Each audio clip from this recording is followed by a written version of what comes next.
I was standing in my father's forbidden warehouse when I found the first photograph. My hands were shaking so badly I nearly dropped it. The woman in the picture looked exactly like me, down to the small scar above her left eyebrow, except the photo was dated 1987, 3 years before I was born. Before we jump back in, tell us where you're tuning in from. And if this story touches you, make sure you're subscribed, because tomorrow, I've saved something extra special for you. My name is Elena Winters, and for 33 years I believed I knew exactly who I was. Daughter of Marcus Winters, the quiet machinist who owned a small fabrication shop in Portland, Oregon. Raised by him alone after my mother, Catherine, died in a car accident when I was 2. I had no siblings, no extended family, just Dad and me against the world. Dad was a man of few words and even fewer secrets. Or so I thought. He lived simply in our modest Craftsman house in southeast Portland, spent his days precision-cutting metal parts for local manufacturers, and his evenings reading military history books in his worn leather chair. The only peculiarity in his otherwise unremarkable life was the warehouse on Columbia Boulevard. A squat concrete building with blacked-out windows that he visited every Saturday morning without fail. When I was 6, I asked to come with him. He said no. When I was 10, I asked what he kept there. He said work materials. When I was 16 and rebellious, I tried to follow him. He caught me 2 blocks from home, and for the first and only time in my life, I saw real fear in his eyes. Never go to that warehouse, Elena. Promise me. It's not safe. The machinery is dangerous. Promise me you'll never go there alone. Promised. And for 17 years I kept that promise. Dad died 4 months ago. Massive heart attack while working in his shop, gone before the paramedics arrived. He was 68 years old and had never mentioned being sick, never complained about chest pains or shortness of breath. One moment he was there, solid and dependable as always, and the next he was just gone. The grief was a physical thing. A weight that pressed down on my chest and made breathing feel like work. I was his only family and he was mine. I took bereavement leave from my job as a database administrator at a healthcare company, went through the motions of the funeral, accepted casseroles from neighbors I barely knew, and tried to figure out how to exist in a world without my father's quiet presence anchoring me. Going through his affairs should have been straightforward. Dad was organized, methodical. His will was clear and simple, leaving everything to me. The house, the shop, his modest savings account, and the warehouse on Columbia Boulevard. The warehouse. I'd almost forgotten about it in the fog of grief. But there it was in the property documents, listed with its own parcel number and tax assessment. Industrial storage facility, 8,000 square feet, owned outright since 1986. I should have just listed it for sale. That's what my best friend Jenna said when I mentioned it over coffee 2 weeks after the funeral. Sell everything, Elena. Start fresh. Maybe travel. When's the last time you did anything for yourself? She was right, of course. I'd spent my 20s and early 30s being responsible, building my career, staying close to Dad after he had a health scare when I was 25. I dated occasionally but never seriously. Never let anyone get close enough to disrupt the careful equilibrium of my life. The database work paid well but didn't excite me. I had a comfortable apartment in the Pearl District, a reliable car, a 401k that was properly diversified. I was, by any reasonable metric, successfully adulting. I was also profoundly, soul-deep lonely in ways I couldn't articulate even to Jenna. The warehouse sat there in my inheritance like a question I couldn't ignore. What had Dad kept there all those years? What machinery was so dangerous that he'd forbidden me from ever visiting? And why had the fear in his eyes that day when I was 16 been so raw, so genuine? 3 weeks after the funeral, on a gray Saturday morning that felt like every other Pacific Northwest autumn day, I drove to Columbia Boulevard with the warehouse keys in my jacket pocket. I told myself I was just going to look, to assess what needed to be cleared out before listing the property. I told myself I was honoring my father's memory by handling his affairs properly. I was lying to myself and I knew it. The warehouse sat in an industrial area that time had forgotten, surrounded by auto body shops and import-export businesses with faded signs.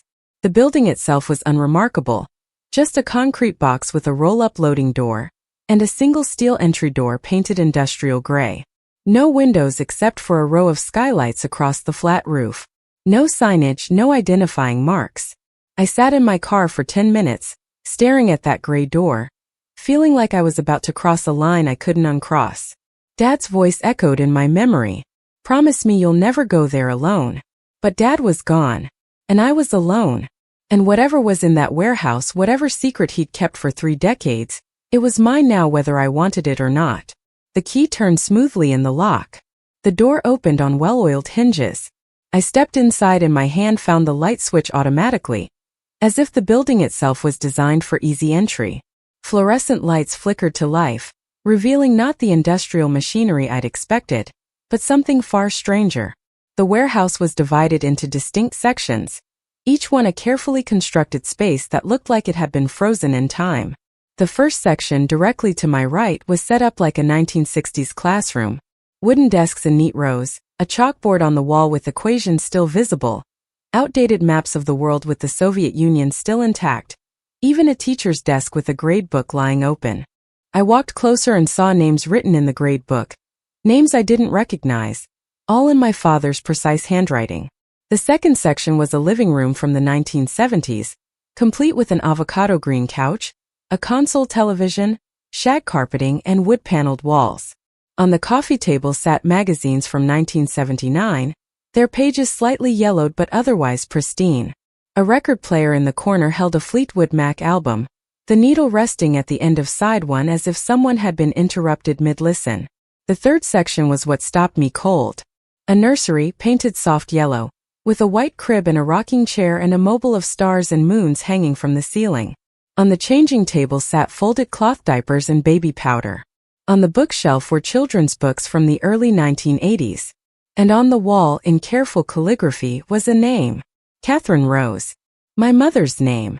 I stood there in the doorway of that nursery, my heart pounding so hard I could hear it in my ears, trying to make sense of what I was seeing.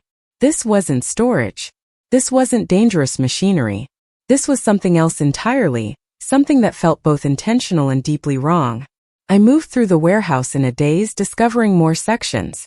A 1950s kitchen with a Formica table, and a vintage refrigerator that still hummed when I opened it, stocked with expired food from decades ago. A garage workshop from the 1940s with tools I'd never seen except in history documentaries. A bedroom from the Victorian era, complete with oil lamps and a pitcher and basin for washing. Each space was perfect, meticulously maintained, like museum exhibits or movie sets. But unlike a museum, these spaces felt lived in, personal. There were coffee rings on the 1970s table, worn spots on the Victorian bedroom rug, chalk dust on the classroom floor. In the very back of the warehouse, past all the period rooms, was a modern office space. A desk with a computer that looked about 10 years old, filing cabinets, and a wall covered in corkboard with photographs pinned in neat rows. That's where I found the first photograph of the woman who looked like me. She was standing in front of the 1960s classroom section, wearing a dress from that era, her hair styled in a flip, smiling at the camera. The resemblance was so striking it made my skin prickle. Same face shape, same eyes, same small scar above the left eyebrow that I'd gotten falling off my bike when I was 7. Except I'd never been in this warehouse before today. And the photo was dated 1987, before I was born. I pulled the photo down with trembling hands and found another behind it. The same woman, this time in 1970s clothes, sitting on the avocado couch, a different hairstyle but the same face. Dated 1989. Another photo. The woman in Victorian dress in the period bedroom. Dated 1991. Another. And another. And another. Different eras, different clothes, different hairstyles, but always the same face. My face. Photos spanning from 1987 to just 3 months before Dad died. I sank into the desk chair, my legs suddenly unable to support me, and stared at the wall of photographs. There were hundreds of them. Hundreds of pictures of a woman who looked exactly like me, photographed in this warehouse over the course of nearly 3 decades, wearing period-appropriate clothing and posing in the different era-specific sections. My hands moved automatically, opening the desk drawers, searching for something, anything that would explain what I was looking at. The first drawer held pens and office supplies. The second held files labeled with years, 1987 through the present. I pulled out the file marked 1987, my hands shaking so badly I nearly dropped it, and opened it to find detailed notes in my father's handwriting. Session 47, March 15, 1987. Catherine responded well to the 1960s environment today. Remembered her second-grade teacher, Mrs. Henderson. Recited the Pledge of Allegiance perfectly. When asked what year it was, she said 1962. When asked her age, she said 8. Full immersion maintained for 43 minutes before confusion set in. Administered 15 milligrams diazepam and returned her to baseline. She cried when she came back. She always cries when she comes back. I read the entry 3 times, my brain refusing to process the words. Catherine. My mother's name. But my mother had died in 1990 when I was 2 years old. Dad had told me she died in a car accident. We'd visited her grave every year on her birthday, a simple headstone in Riverview Cemetery that read Catherine and Winters. Preparing and narrating this story took us a lot of time, so if you are enjoying it, subscribe to our channel, it means a lot to us. Now back to the story. Beloved wife and mother, 1960 to 1990. I flipped through more pages, reading entries that became increasingly disturbing. Session 89, July 3, 1988. Catherine had a breakthrough today. Sustained the 1970s environment for 2 full hours. She danced to the Fleetwood Mac album, sang along to Dreams, seemed genuinely happy. When I asked if she wanted to return to the present, she begged me to let her stay. I let her stay for another hour. Dr. Reeves says I'm enabling her delusions, but he doesn't see her face when she's in the past. She's peaceful there. She's whole. Session 124, November 18, 1989. Catherine is pregnant. She doesn't remember the conception. She barely remembers the present anymore. She spends most of her time in the 1950s kitchen now, cooking meals no one will eat, humming songs from before she was born. Dr. Reeves says the child will be healthy despite Catherine's condition. I don't know how to be a father. I don't know how to explain any of this to a child. But Catherine wants the baby. In her lucid moments, which are fewer and fewer now, she begs me to let her have this child. So we'll have this child. And then I'll figure out what comes next.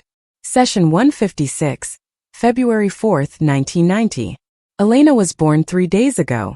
Catherine held her once in a lucid moment and said she was beautiful. Then Catherine slipped back into the 1950s and doesn't remember having a baby. Dr. Reeves says Catherine's condition is deteriorating rapidly. The postpartum hormones are accelerating the temporal displacement. He estimates she has less than a year before she's lost completely to the past. I stopped reading. My vision was blurring, whether from tears or shock I couldn't tell. Temporal displacement. Dr. Reeves. Sessions spanning years. My mother hadn't died in a car accident. My mother had been sick, mentally ill in some way I didn't understand, and my father had been documenting it, facilitating it, building these elaborate environments for her to live in. And I'd been born into the middle of it. I forced myself to keep reading to get through the file to understand what had happened. Session 189, October 12, 1990. Catherine is gone. Not dead, but gone in every way that matters. She lives entirely in the Victorian era now. Doesn't recognize her own reflection in mirrors. Doesn't remember me.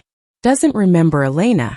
When I try to bring her back to the present, she becomes violent, screaming about demons and witchcraft.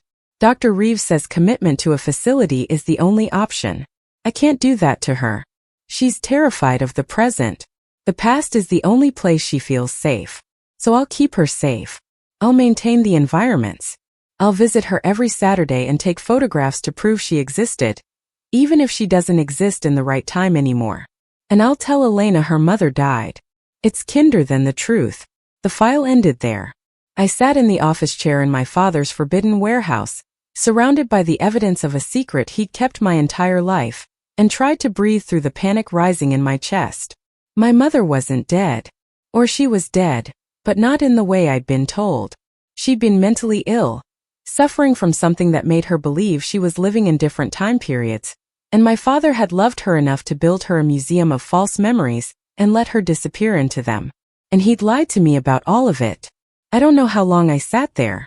Long enough for the autumn light coming through the skylights to shift and fade. Long enough for my phone to buzz 3 times with texts from Jenna that I didn't read. Long enough for the fluorescent lights to seem less harsh and more like the only real things in a world that had suddenly become untethered from logic. Finally, I stood up. My legs were stiff, my back ached, but I moved anyway, walking through the warehouse again with new eyes. These weren't just random period rooms. They were specific memories, specific times that my mother had retreated to. The 1960s classroom where she'd been a child. The 1970s living room where she'd been a teenager. The 1950s kitchen that predated her birth. Something she'd learned about from movies or her own parents' stories. And the nursery. The nursery painted for a baby named Catherine Rose, who couldn't possibly have been me because I was Elena. Unless, I went back to the office and pulled out the file marked 1990, flipping through pages until I found what I was looking for. Catherine wants to name the baby Catherine Rose, after herself and her grandmother. I've explained multiple times that we're naming her Elena Maria, after my mother. But Catherine doesn't remember these conversations. In her mind, she's constantly preparing for a baby named Catherine Rose who exists in the 1980s. I've built the nursery to her specifications. Let her have this one thing. Let her believe she's preparing for her daughter, even if that daughter is actually being raised in the present by me alone. So the nursery wasn't for me. It was for the imaginary baby my mother believed she was having, in whatever decade her mind had retreated to when she was actually pregnant with me. I felt something crack inside my chest. Not quite breaking but fracturing. The grief I'd been carrying for 4 months, the clean, simple grief of losing a father, suddenly became complicated, tangled with confusion and anger and a profound sense of betrayal. Dad had lied. He'd lied about how Mom died. He'd lied about why we couldn't have photos of her in the house. He'd lied about why he went to the warehouse every Saturday. He'd lied by omission, by misdirection, by creating a simple false narrative that a child could understand and an adult would never think to question. My mother had been alive. Maybe she was still alive right now, somewhere in this warehouse, living in a past that existed only in her mind. The thought sent ice through my veins. I stood up so fast the desk chair rolled backward and hit the filing cabinet with a bang that echoed through the warehouse. I called out, my voice cracking. Hello? Is anyone here? Mom? Silence. Just the hum of the vintage refrigerator, and the buzz of fluorescent lights. I walked through each section again, looking more carefully this time, searching for signs of recent occupation. The 1970s couch had an indentation, as if someone had been sitting there recently. The Victorian bedroom bed was neatly made, but there was a book on the nightstand with a bookmark 3/4 through. In the 1950s kitchen, I found a teacup in the sink, still slightly damp. Someone had been here. Recently. Maybe in the last few days. Mom? I called again, louder this time. My voice sounded strange in the warehouse, too sharp, too modern against the carefully constructed past. If you're here, please. I'm Elena. I'm your daughter. Dad died. I know about everything. You don't have to hide. More silence. But it felt different now, charged, like someone was holding their breath just out of sight. I walked to the far end of the warehouse, past the office, to an area I hadn't fully explored. There was another door here, solid metal with a keypad lock. I tried Dad's birthday. Nothing. I tried my birthday. Nothing. I tried my mother's birthday, February 14th, 1960. The lock clicked. The door swung open. Behind it was a small apartment, maybe 500 square feet, furnished simply with a bed, a bathroom, a kitchenette. Modern but basic. Institutional almost. On the bed was a woman. She was sleeping, curled on her side, her hair gray and long, her face lined with age but still recognizable from the photographs. Still recognizable as my own face, aged 30 years. My mother. Alive. Real. Sleeping peacefully in a secret apartment in my father's forbidden warehouse. I stood in the doorway, unable to move, unable to breathe, unable to process what I was seeing. All the grief, all the anger, all the confusion of the last few hours crystallized into a single thought. What do I do now? That's when she opened her eyes and looked directly at me. Her expression was confused at first, then frightened, then something else. Recognition maybe, or hope, or despair. She sat up slowly, her movements careful, and spoke in a voice that was rusty from disuse. Who are you? When are you from? The question didn't make sense. Or it made perfect sense if you understood that she was asking not just about my identity but about what year I believed it was, what reality I was living in. I'm Elena, I said, my voice barely above a whisper. I'm from now. From 2024. I'm your daughter. She stared at me for a long moment, her eyes searching my face. Then she shook her head slowly. I don't have a daughter. I'm going to have a daughter. Catherine rose. But not yet. Not for a few more weeks. The baby isn't due until spring. She was pregnant in her mind, still living in whatever year she'd retreated to before I was born. Living in a past where I didn't exist yet, couldn't exist yet, where she was still preparing for a baby she'd never actually get to know. I felt tears on my face but didn't remember starting to cry. Mom, I tried again. I'm Elena. I was born in 1990. You held me once. Dad wrote about it. You said I was beautiful. The woman on the bed, my mother who wasn't my mother, who couldn't be my mother because she didn't live in the same timeline as me, just looked at me with growing distress. 1990? That's impossible. It's 1987.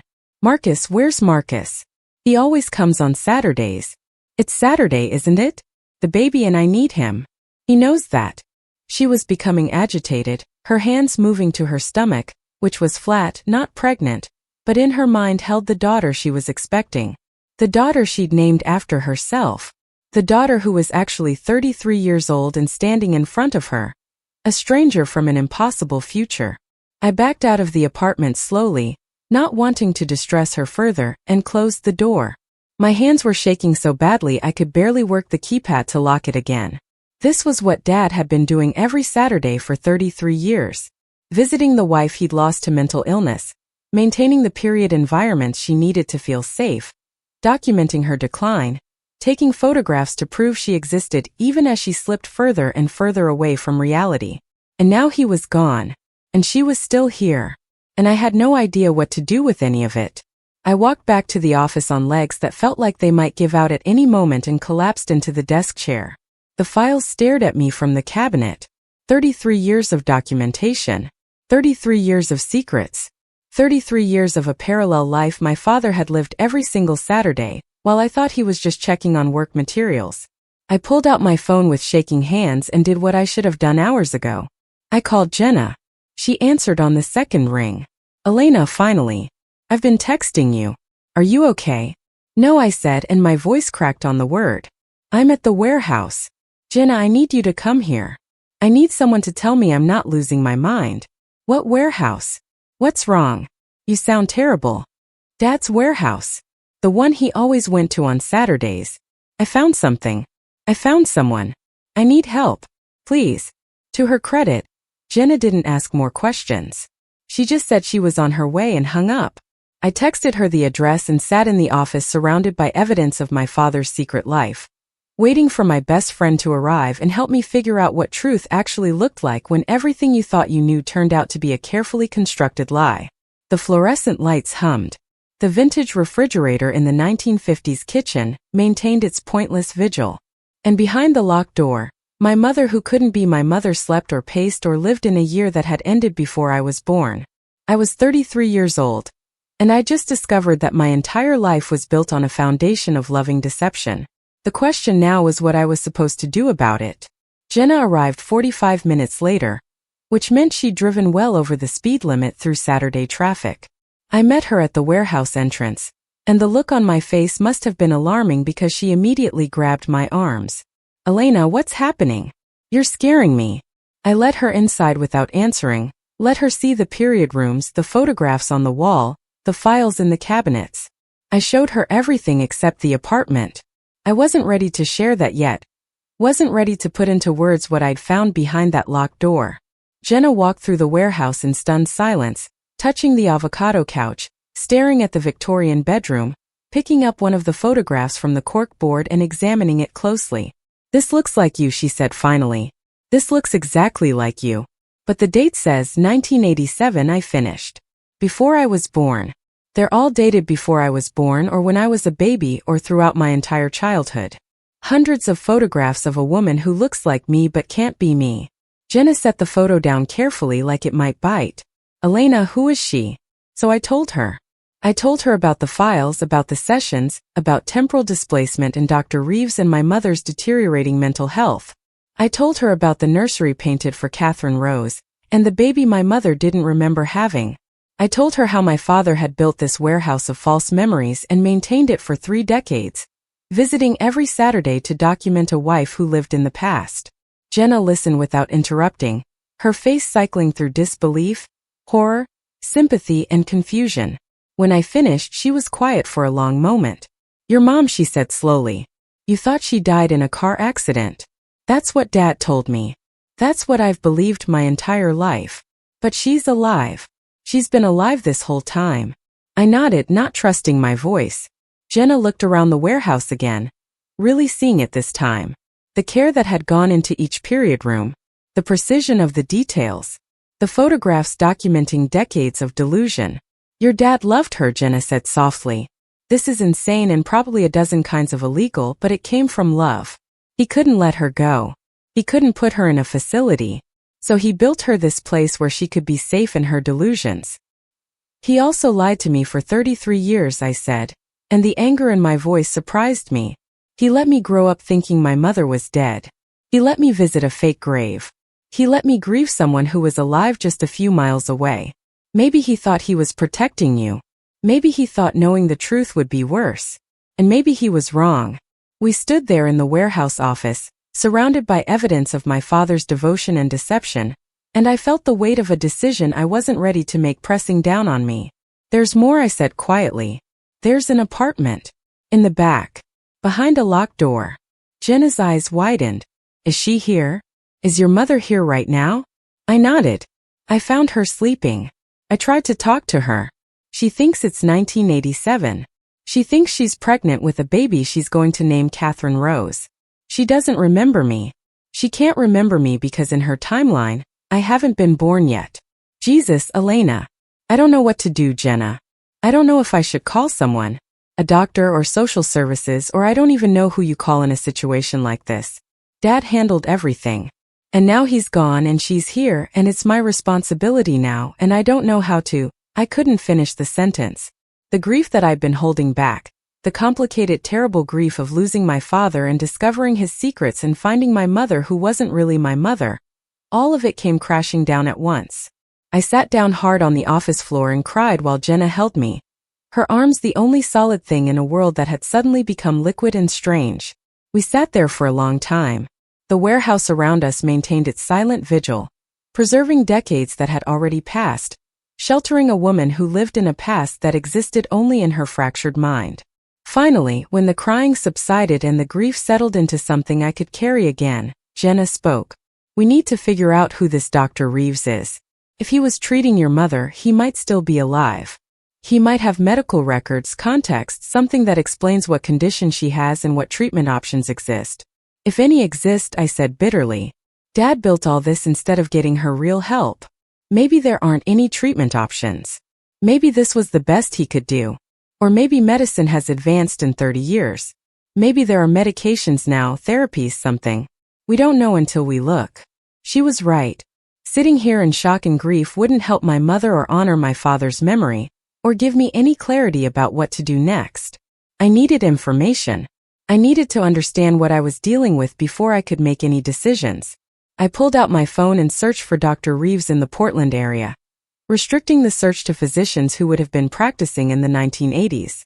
It took some digging, cross-referencing obituaries and medical board records, but eventually I found him. Dr. Gerald Reeves, psychiatrist, specialized in dissociative disorders and treatment-resistant mental illness. He'd had a practice in Northwest Portland from 1982 through 2015, when he'd retired. According to a brief bio I found, he'd been particularly interested in temporal dissociation and false memory syndrome. He was still alive, 87 years old, living in a retirement community in Lake Oswego. "I have to talk to him," I said, showing Jenna the information. "He's the only person besides Dad who knew what was happening. He might be able to tell me what condition Mom has, whether it's treatable, what my options are. Do you want me to come with you?" I thought about it. Jenna had already seen more than I'd intended to share. She dropped everything to rush to the warehouse when I needed her. But this conversation with Dr. Reeves felt like something I needed to do alone, one-on-one, daughter to the doctor who'd watched her mother disappear into the past. "No," I said. "Thank you. But I need to do this myself." Okay. But Elena, what about your mom? We can't just leave her here alone. She's been alone every day except Saturday for 33 years. One more day won't make a difference. Even as I said it, I felt the cruelty of those words.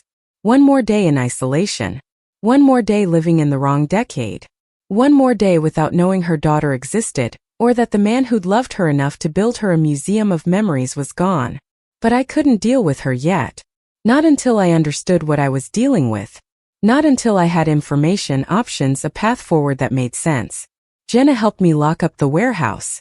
As we stepped out into the fading afternoon light, I looked back at the gray concrete building and tried to imagine my father making this trip every Saturday for 3 decades. Bringing groceries for the vintage kitchen. Taking photographs. Sitting with a wife who didn't remember him. Maintaining period-appropriate environments. Documenting everything in meticulous detail. He'd done it out of love. But love without honesty was just another kind of prison, even if the bars were made of good intentions. I called the retirement community that evening and explained that I needed to speak with Dr. Reeves about a former patient. The woman who answered said he'd be happy to have visitors, that he didn't get many these days, and that Sunday afternoon would work well if I wanted to stop by. So Sunday afternoon, instead of visiting my father's grave like I'd done every week since he died, I drove to Lake Oswego to meet the man who'd watched my mother disappear into time. The retirement community was one of those places that tried too hard to not look like what it was. Manicured gardens, a fountain in the courtyard, cheerful paint colors that were supposed to suggest vitality, rather than the gradual dimming of life. I signed in at the front desk and was directed to Dr. Reeves' apartment on the 2nd floor. He answered the door himself, a thin man with white hair and sharp eyes that seemed too alert for someone in his late 80s. He looked at me for a long moment before speaking, and I saw the exact instant he recognized my face. "You're Catherine's daughter," he said. It wasn't a question. "You look just like her. Come in." His apartment was small but comfortable, filled with books and medical journals. On the wall were framed degrees and certificates, evidence of a long career treating the complicated landscapes of human minds. He gestured to a chair and I sat, suddenly unsure how to begin. "Your father died," he said, settling into his own chair across from me. "I saw the obituary. I'm sorry for your loss. Marcus was a good man, even if his methods were unorthodox. You knew what he was doing. The warehouse, the period rooms, keeping my mother there instead of in a facility." Dr. Reeves nodded slowly. "I advised against it initially, but Marcus was adamant. He couldn't bear the thought of Catherine in an institution, sedated and restrained. He believed, perhaps correctly, that she was safer living in her delusions than being forced into a present she couldn't comprehend. "What's wrong with her?" I asked, needing to hear it said plainly. What condition causes someone to believe they're living in a different decade? "The clinical term is severe dissociative disorder with temporal displacement," Dr. Reeves said. "But that's just medical language for something we don't fully understand. Your mother's mind rejected the present. Whether it was trauma or brain chemistry or some combination we couldn't identify, she began retreating into the past. First occasionally, then more frequently, until she couldn't exist in the present at all. Can it be treated? Are there medications, therapies, anything?" Dr. Reeves was quiet for a moment, his hands folded in his lap. "When I was treating Catherine in the late 80s and early 90s, we tried everything available at the time. Antipsychotics, mood stabilizers, cognitive behavioral therapy, even experimental treatments. Nothing worked. If anything, forcing her to confront present reality made her worse. She would become violent, catatonic, or attempt self-harm. The past was the only place she could exist without terror. So my father just gave up. Built her a playground of false memories and left her there." "Your father adapted," Dr. Reeves corrected gently. "He found a way to keep Catherine safe and relatively content when all traditional medical interventions had failed. Was it ideal? No. Was it ethical according to standard psychiatric practice? Absolutely not. But was it an act of love? Without question. I felt anger rising in my throat like bile. He lied to me my entire life. He let me think my mother was dead. He robbed me of knowing her. He spared you from knowing a mother who couldn't know you back," Dr. Reeves said. "Elena, I remember when you were born. I was there, in a consulting capacity. Your mother held you once for perhaps 30 seconds while she was lucid. She looked at you and said you were beautiful. Then she slipped back into whatever decade she was living in at that moment, and she never remembered having a child. Never remembered being pregnant. Her mind simply couldn't hold that information in the present tense. The anger crystallized into something sharper, more painful. So I was just collateral damage. An inconvenience in his grand romantic gesture. You were the reason he kept going, Dr. Reeves said firmly. Marcus called me several times over the years, always in crisis, always questioning whether he was doing the right thing. Should he commit Catherine? Should he tell you the truth? Should he just walk away from both of you and let the system handle it? Every time he chose to stay. To maintain Catherine's environments. To raise you alone. To carry the weight of 2 lives on his shoulders. He did that because he loved you both too much to choose one over the other. I looked away, not wanting this man to see the tears gathering in my eyes. I found her yesterday. My mother. She's still in the warehouse. She thinks it's 1987 and she's pregnant with a baby she's going to name Catherine Rose. Dr. Reeves nodded as if he'd expected this. Your father visited her every Saturday. I imagine without those visits she's been confused. Possibly frightened. The routines matter to patients like Catherine. They're anchors in a reality that's already untethered. I don't know what to do with her, I admitted. I don't know if I should call social services, or find a facility, or just keep doing what my father did. I don't even know if I want to know her, knowing she'll never know me back. Dr. Reeves leaned forward slightly. May I offer some advice, not as a psychiatrist, but as someone who watched your parents navigate an impossible situation for many years? I nodded, too tired to do anything else. Go back to the warehouse, he said. Spend time with Catherine. Not trying to bring her into the present or force her to remember you. Just be with her in whatever decade she's living in. See how she lives, what makes her peaceful, what frightens her. Your father documented everything. Read his notes. Understand what he understood. And then decide what feels right to you, not what should be right according to some standard of normal behavior. She thinks I'm a stranger from the future. You are a stranger from the future from her perspective. But that doesn't mean you can't build some kind of relationship with her. Even if it's not the mother-daughter relationship you deserve to have. I stood up, suddenly needing to leave this apartment with its careful furniture, and its weight of medical knowledge that hadn't been enough to help my mother. Thank you for seeing me, Dr. Reeves. He stood as well, moving slowly. Elena, one more thing. Your father kept detailed records because he hoped that someday medical science would advance enough to help Catherine. He wanted there to be documentation so that if a treatment became available, doctors would have a complete case history. He never gave up hope that she might come back. But she never did. No, she never did. And your father learned to love her where she was in whatever time she was living in. That's not the same as giving up. That's acceptance. I left the retirement community and sat in my car for a long time, watching elderly residents move slowly through the courtyard, their lives narrowing to this small managed space. My father had built my mother a similar space, but one that expanded rather than contracted, offering her access to multiple decades even as the present became impossible for her to inhabit. I drove home to my apartment in the Pearl District and spent the evening going through boxes of my father's belongings that I'd brought from his house but hadn't been able to sort through yet. Photo albums, mostly showing my childhood in careful chronological order. Me as a baby held by my father. Me as a toddler learning to walk while Dad crouched nearby with his arms out. Me at 6 missing my front teeth and grinning at the camera. Me at 10 sullen and awkward. Me at 16, the day I tried to follow him to the warehouse and he'd stopped me. There were no photos of my mother except one. A wedding picture from 1983 that showed a young woman with my face smiling at a young man with my father's eyes. They looked happy. They looked normal. Like any young couple starting their life together.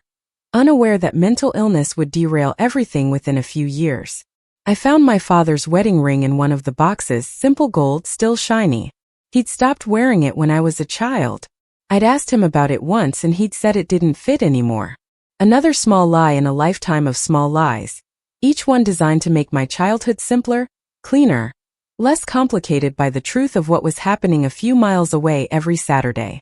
Jenna called around 9. How are you holding up? I don't know what I am, I said honestly. Angry, sad, confused. All of it at once. I saw the doctor today. The one who treated my mother. What did he say? I told her about the conversation about temporal displacement and failed treatments and my father's impossible choice.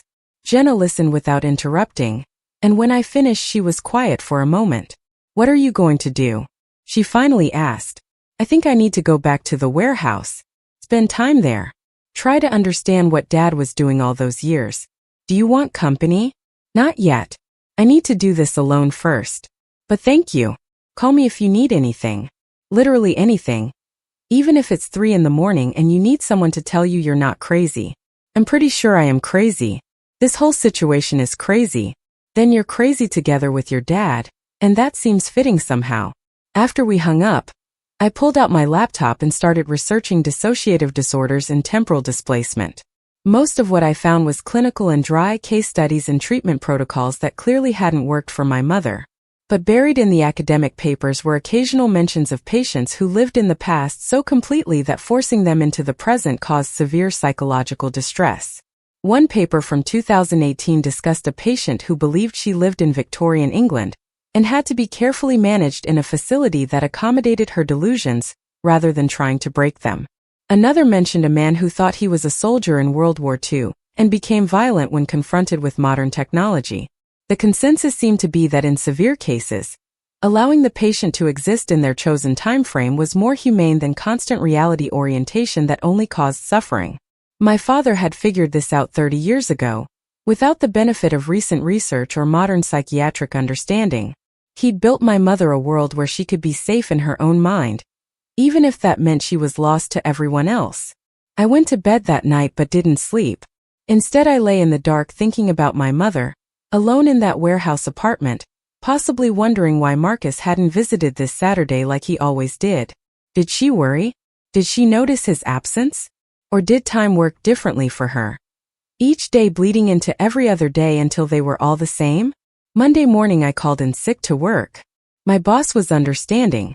I'd taken bereavement leave after Dad died, but everyone knew I was still grieving, still sorting through the logistics of being an only child who'd lost her only parent. If they knew what I was actually dealing with, they'd think I was making it up. The truth was too strange for sympathy. I drove back to the warehouse mid-morning, when the light through the skylights would be good. I let myself in and stood for a moment in the space, letting it settle around me. The 1960s classroom, the 1970s living room, the 1950s kitchen, all frozen in time, maintained by a man who was now gone. I went to the office first and pulled out more files. Not the medical sessions this time, but the practical logs my father had kept. Weekly visits documented with the mundane details of caregiving.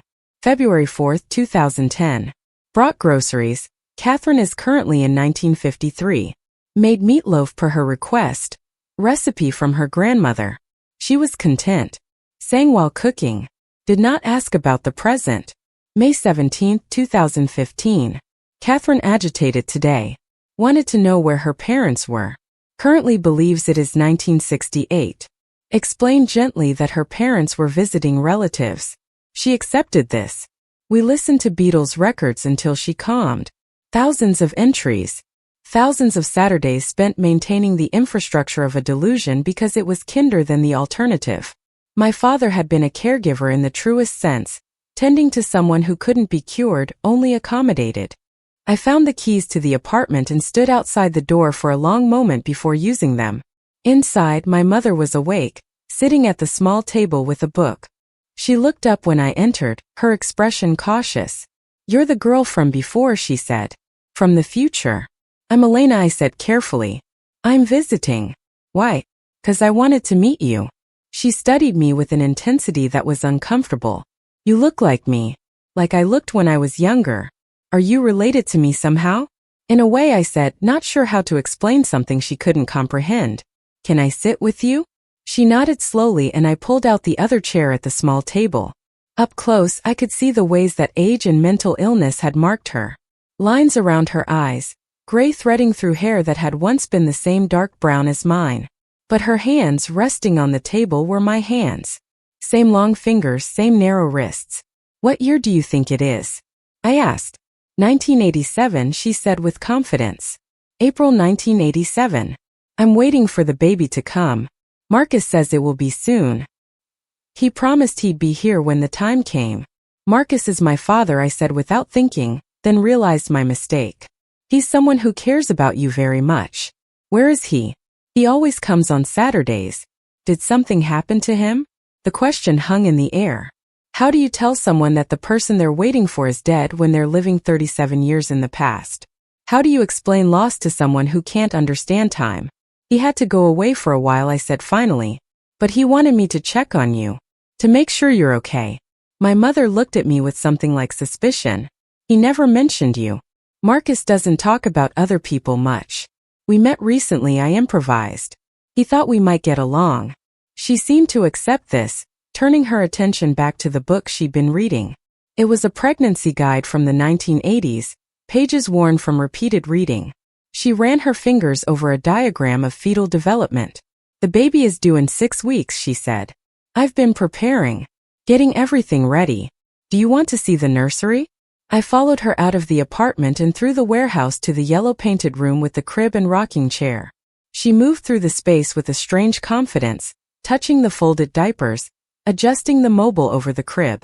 I'm going to name her Catherine Rose, she said. After me and my grandmother. Marcus wants to name her Elena, but I think Catherine Rose is better. Don't you think Catherine Rose is a beautiful name? It's a beautiful name, I agreed, my throat tight. She turned to look at me directly. Will you be here when the baby comes? I think I'd like to have another woman here. Someone who understands. I'll try, I said, not knowing if it was a lie or a promise. We spent the next hour in the 1950s kitchen. My mother, operating from muscle memory and knowledge that predated her illness, made tea using the vintage stove. She moved around the kitchen with practiced ease, explaining how her grandmother had taught her to make the perfect cup, how important it was to warm the pot first, to let the tea steep exactly 4 minutes. I watched her and saw glimpses of competence, of the woman she might have been if her mind hadn't betrayed her.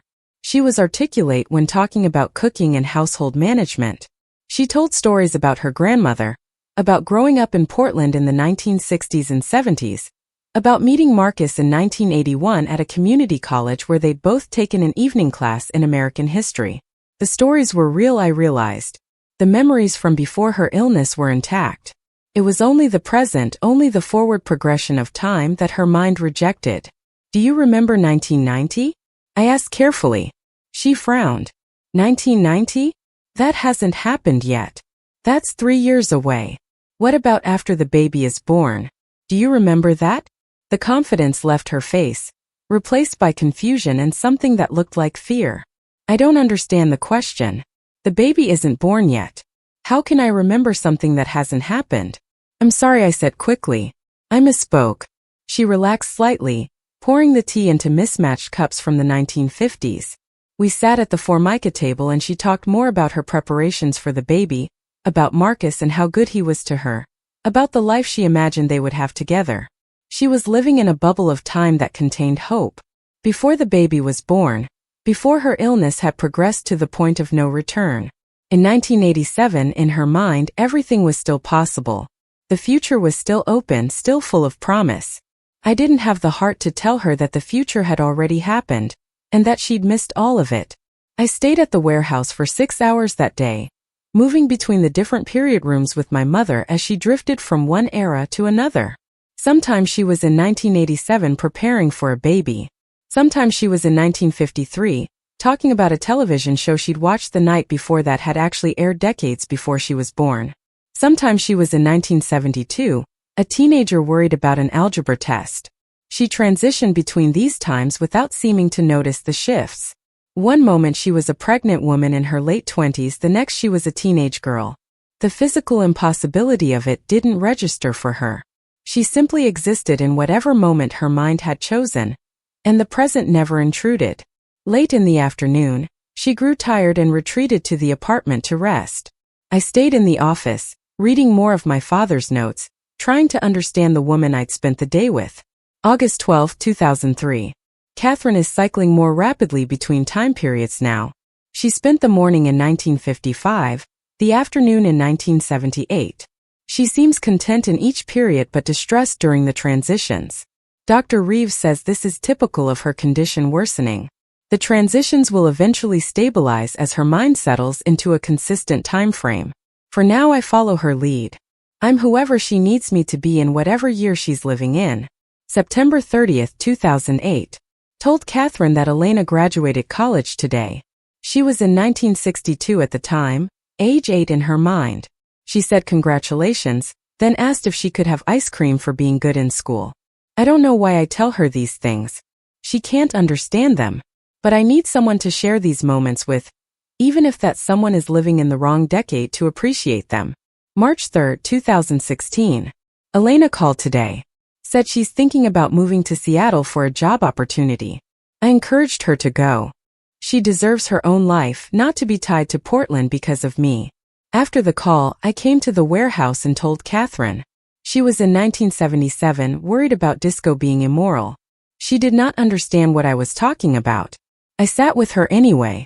Sometimes I think I come here not for Catherine but for myself. To have someone to talk to, even if the conversation is one-sided. Reading these entries, I began to understand the loneliness my father must have felt. Raising a daughter alone while maintaining a secret parallel life. Unable to share his struggles or his grief with anyone except Dr. Reeves, and only then in clinical consultations. No wonder he'd been so quiet, so self-contained. He'd been carrying 2 lives on his shoulders for more than 3 decades, and the weight of it must have been crushing. I left the warehouse as the sun was setting, promising my mother, who thought she was in 1965, that I would return soon. She seemed pleased by this, in the distant way of someone who doesn't quite understand who you are but appreciates the company anyway. That night I dreamed about the warehouse. In the dream I was moving through the period rooms, but they were all wrong. The 1960s classroom had computers. The 1970s living room had flat-screen televisions.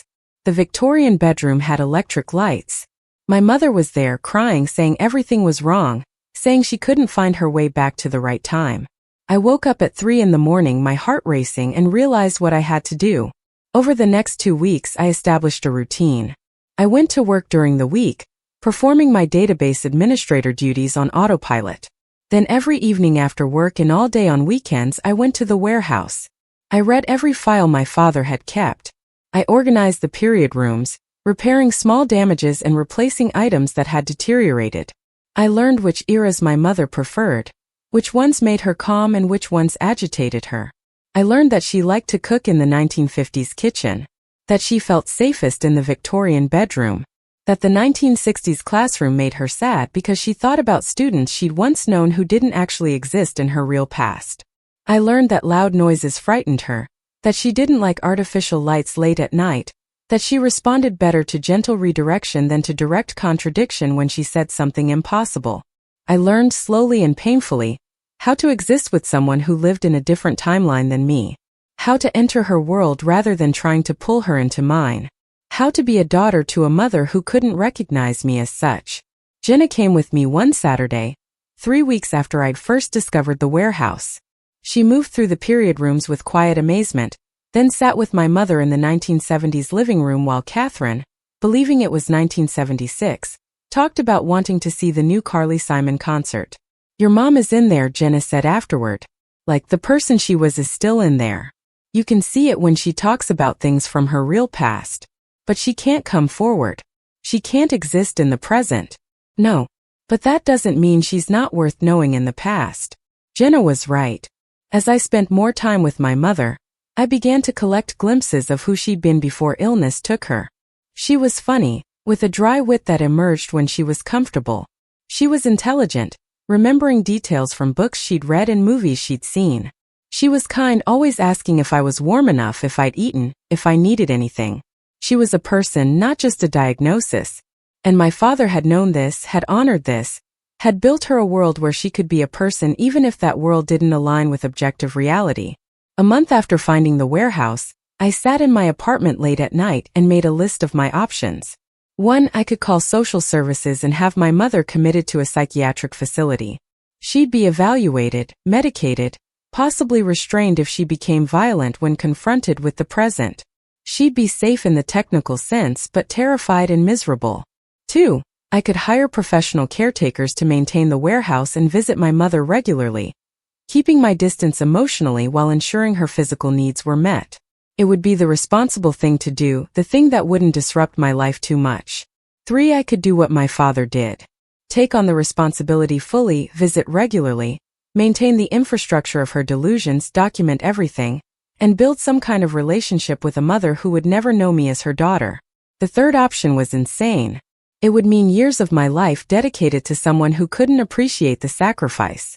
It would mean keeping secrets, lying to friends and employers about where I spent my time, maintaining a double life just like my father had. It was also the only option that felt right. I called Dr. Reeves the next morning. I want to keep doing what my father did. Maintain the warehouse, visit my mother regularly, let her live in whatever decade she chooses. But I need guidance. I need to know how to do this without losing myself the way Dad did. Dr. Reeves was quiet for a moment. Your father didn't lose himself, Elena. He made a choice about what his life would be devoted to. That's different than losing yourself. But yes, you'll need boundaries. You'll need support. You can't do this completely alone. Can you help me? Not as my mother's doctor, but as someone who understands what I'm taking on. I can try. Come see me next week. We'll talk about strategies for long-term caregiving, about how to maintain your own mental health while caring for someone with severe mental illness. And Elena, I think your father would be proud of this decision. I'm not doing it to make him proud. I'm doing it because leaving her in a facility feels like abandonment. That's called love, Dr. Reeves said gently. Even if it's love for someone who can't love you back in the way you need. After hanging up, I sat on my couch and cried. Not the wild grief of the early weeks, but something quieter, sadder, more resigned. This was my life now. Database administrator by day, caretaker of a mother lost in time by night and weekends. It wasn't what I'd planned. It wasn't fair. But it was the truth I had to work with. Jenna came over that evening and I told her my decision. She listened without judgment, then hugged me tightly. You're a good person, Elena. Better than I would be in your situation. I'm just doing what needs to be done. That's literally the definition of being a good person.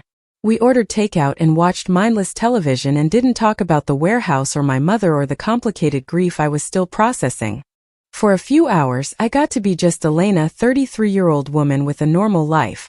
But underneath that normalcy was the knowledge that tomorrow I'd go back to the warehouse, back to the period rooms, back to a mother who thought it was 1987 and was waiting for a baby who'd already been born and grown and discovered the truth. The next Saturday, 6 weeks after finding the warehouse, I arrived to discover that my mother had redecorated the nursery. She'd rearranged the furniture, added new stuffed animals she must have found in storage somewhere, and painted a mural on one wall of clouds and stars. I finished it this morning, she said proudly. For Catherine Rose. Do you think she'll like it? I think it's beautiful, I said, looking at the careful brushstrokes, the way she'd mixed colors to create depth and dimension. You're talented. My mother smiled. And for just a moment I saw her as she must have been before. Young, creative, full of plans for the future. Then the moment passed and she was back to being Catherine who lived in 1987, pregnant with a baby who was actually standing next to her as a grown woman. Will you help me pick out clothes for her? My mother asked. I want to make sure I have everything ready. So we spent the afternoon sorting through baby clothes from the 1980s that my father must have purchased decades ago. My mother held up tiny onesies and sleepers, debating colors and styles with complete seriousness.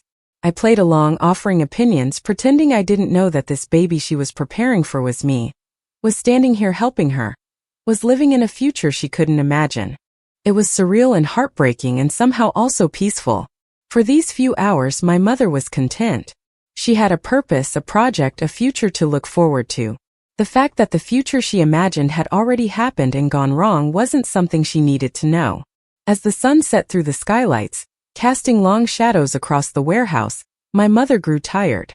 I walked her back to the apartment and she settled into her bed with the pregnancy guide. Thank you for helping today, she said. Marcus will be pleased. He worries about me being alone too much.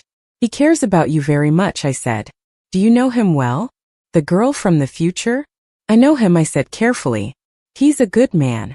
He loves you more than anything. She smiled at that, her eyes already closing. Tell him I'm waiting for him. Tell him not to be late this Saturday. I need him. I'll tell him, I whispered. even though there was no way to deliver the message. I'll make sure he knows. I left her sleeping and walked through the warehouse one more time before locking up. The period room stood silent in the fading light, monuments to love and delusion, and the impossible choices people make when someone they care about is drowning, and there's no good way to save them. My father had built all of this, had maintained it for decades, had divided his life between the present where he raised a daughter, and the past where he cared for a wife. And he'd done it alone, carrying the weight of both worlds on his shoulders until his heart gave out at 68. I wasn't going to do it alone. I was going to get help, set boundaries, maintain my own life while honoring my mother's needs. I was going to be smarter about this than Dad had been.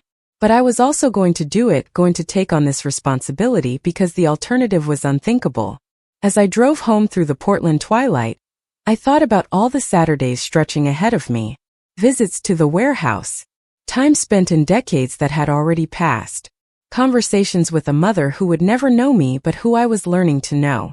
It wasn't the life I'd planned, but it was the life I had, and I was going to make it mean something. My phone rang as I pulled into my apartment parking garage. Unknown number. I answered cautiously. Ms. Winters? This is Patricia Donovan from Henderson Medical Supply. I'm calling about the standing order we have for your father's account. The Columbia Boulevard location.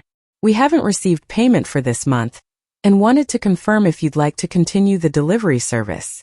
I sat in my car, engine still running, trying to process this new information. Delivery service? I'm sorry, I said. Can you tell me what's being delivered? The usual supplies, Ms. Donovan said. Adult incontinence products, medical monitoring equipment, nutritional supplements. We've been delivering monthly for 8 years. Your father always paid promptly, so we wanted to make sure everything was okay. 8 years. My mother had deteriorated enough in recent years to need these supplies, and my father had been quietly managing it. Of course he had. He'd managed everything. Yes, I said. I'd like to continue the service. Can you send me an invoice? After getting the details and hanging up, I sat in my car and added medical supplies to the mental list of things I needed to learn about. Not just the emotional labor of caring for someone with severe mental illness, but the practical logistics.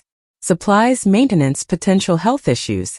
My father had been handling all of this, learning it as he went, figuring out what was needed and making it happen. I pulled out my phone and started a document. A guide for caregiving, based on what I was learning from Dad's notes and my own experiences. What supplies were needed? How to manage the different time periods? What triggered agitation versus calm? How to redirect gently when reality intrusion became unavoidable? If I was going to do this, I was going to do it right. I was going to honor my father's work by building on it, improving it, making sure my mother had the best possible quality of life within the constraints of her condition. It wasn't the inheritance I'd expected when my father died, but it was the inheritance I'd received, and I was going to prove worthy of it. The medical supply delivery arrived on a Tuesday. I'd arranged to work from home that day so I could meet the driver at the warehouse. He was a middle-aged man named Frank who looked unsurprised to see someone other than my father. You must be the daughter, he said, wheeling boxes on a dolly. Your dad mentioned you a few times. Said you were good with computers. I'm sorry for your loss. Marcus was a decent guy. Thank you, I said, signing for the delivery. Can I ask you something? Did you ever wonder what all these supplies were for? Frank shrugged. Not my business to wonder. Your dad paid on time, was always polite. Figured he was taking care of someone who needed help. Lots of folks do that, keep family at home instead of in facilities. It's harder, but sometimes it's kinder. After he left, I unpacked the supplies in the apartment's small bathroom, organizing them in the cabinet. Adult diapers in 3 sizes, not knowing which my mother might need as her physical health declined. Nutritional supplement drinks in vanilla and chocolate. A blood pressure monitor. Disposable gloves. The mundane tools of long-term caregiving. My mother emerged from the bedroom while I was working, looking confused by the modern packaging. What are those things? She asked, picking up a container of supplement drinks. Just some supplies, I said. For later if you need them. She studied the label with its barcode and nutrition facts, things that didn't exist in most of the decades she inhabited. This is from the future, isn't it? Like you. Yes, I admit it. But they're good things. Helpful things. She set the container down carefully as if it might explode. I don't like things from the future. They don't make sense. Marcus knows that. He never brings me things from the future. I'm sorry, I said quickly. I'll put them away where you won't see them. I moved the supplies to a cabinet she rarely opened, making a mental note to be more careful about anachronisms. My father had learned this lesson over decades. I was having to learn it in weeks, making mistakes he'd already worked past. The rest of the visit I spent in the 1970s living room, listening to my mother talk about a television show she remembered watching. Her recall of media from that decade was sharp, detailed. She could describe entire episodes of shows I'd only heard about, recite dialogue, explain plot points. This part of her memory was intact, preserved like insects in amber. But ask her what she ate for breakfast that morning and she'd look confused. Ask her what year it was and she'd give you a different answer than she'd given an hour ago. The immediate past was fluid, unreliable. Only the distant past, the decades before her illness, remained solid. I started visiting 4 times a week. Monday and Wednesday evenings after work, Saturday and Sunday during the day. I brought groceries for the vintage kitchen, replacing items as they spoiled. I cleaned the apartment, did laundry, made sure the bathroom stayed stocked with necessities. I read my father's notes and tried to anticipate problems before they became crises. Dr. Reeves and I met every other week. He taught me about sundowning, how confusion often increased in the late afternoon. He explained catastrophic reactions, sudden intense emotional responses to minor stressors. He helped me develop strategies for managing difficult behaviors without medication, which my mother refused because she didn't understand she was sick. You're doing well, he told me in our 5th session. Your father took years to develop the skills you're learning in months. I have his notes, I said. I'm standing on his shoulders. You're also more willing to ask for help. Marcus was too proud, too afraid someone would report him for keeping Catherine in these conditions. You're building a support system. That's wise. The support system was limited but essential. Jenna came with me to the warehouse every other weekend, helping with maintenance and providing company. She learned to interact with my mother naturally, following her lead into whatever decade she was inhabiting, never correcting or challenging the delusions. Tom, a handyman I'd hired to fix the building's aging infrastructure, asked minimal questions and charged reasonable rates. He replaced worn flooring in the Victorian bedroom, updated the electrical in the office, repaired the loading dock door. He worked when my mother was sleeping or in a section of the warehouse far from where he was working, maintaining the illusion that each period room existed in isolation.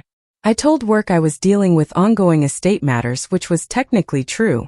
My boss granted me a flexible schedule, allowing me to work remotely 2 days a week. I was productive enough that no one questioned where my time was going. But the lying wore on me. Telling Jenna's husband I was helping her with a project when really I was at the warehouse. Telling my coworkers I was meeting with lawyers when I was actually sitting in a 1950s kitchen listening to my mother describe a recipe. Telling distant relatives who called about my father that I was handling his affairs well, leaving out the part where his primary affair had been a secret 30-year caretaking operation. 3 months after discovering the warehouse, I had a breakdown. Small but significant. I was at work in the middle of a database update, when I suddenly couldn't remember if the meeting I was supposed to attend was in my timeline or my mother's. Was it Thursday in 2024? Or was it Thursday in 1972? The disorientation lasted only a few seconds, but it terrified me. I called Dr. Reeves during my lunch break, sitting in my car in the parking garage. I'm losing track of what's real, I told him. I spent all weekend in the warehouse and I came back to the present and everything felt wrong. Too bright, too fast, too loud. Like the present is the delusion and those period rooms are what's real. That's called caregiver dissociation, Dr. Reeves said calmly. It's common when you're spending significant time in your mother's reality. You need to establish stronger boundaries between her world and yours. More time in the present doing present things. Therapy for yourself, not just our consultations about your mother. I don't have time for therapy. I barely have time to sleep. Make time, Elena. Your father's mistake was thinking he could handle everything alone, that he didn't need support. You're smarter than that. Don't repeat his mistakes. So I started seeing a therapist, Dr. Sarah Kim, a specialist in caregiver stress and complicated grief. Twice a week I sat in her office and talked about the warehouse, about my mother who wasn't my mother, about my father's lies and love and the impossible situation he'd left me with. You're grieving multiple losses simultaneously, Dr. Kim explained. Your father's death, the mother you never got to know, the normal childhood you didn't have, the truth about your family. That's a lot to process. I feel angry at him, I admitted. My father. For lying. For making me visit a fake grave. For shouldering all of this alone instead of telling me. Anger is appropriate. It's also complicated because you can see that he was trying to protect you, even if his methods were flawed. I don't want to protect anyone, I said. I want everything to be simple and clear, and not this tangled mess of conflicting emotions. Then you be human, Dr. Kim said dryly. Unfortunately, we don't get that option. The therapy helped. Not in some dramatic healing way, but in small increments. I learned to separate my mother's reality from mine. I learned to recognize when I was becoming too enmeshed, too lost in the decade she inhabited. I learned to give myself permission to have complicated feelings about all of it. Meanwhile, my mother's condition remained stable. Some days she was in 1987 waiting for the baby. Some days she was in 1965 worried about a school dance. Some days she was in 1953 describing the proper way to fold fitted sheets. She cycled through these decades in patterns I was beginning to recognize. The transitions were the hardest times. When she shifted from one era to another, there would be moments of confusion, sometimes fear. She'd look around the warehouse not recognizing where she was, asking for people who were dead or had never existed. I learned to guide her gently to whichever period room matched the decade she was moving into, to use environmental cues to help her reorient.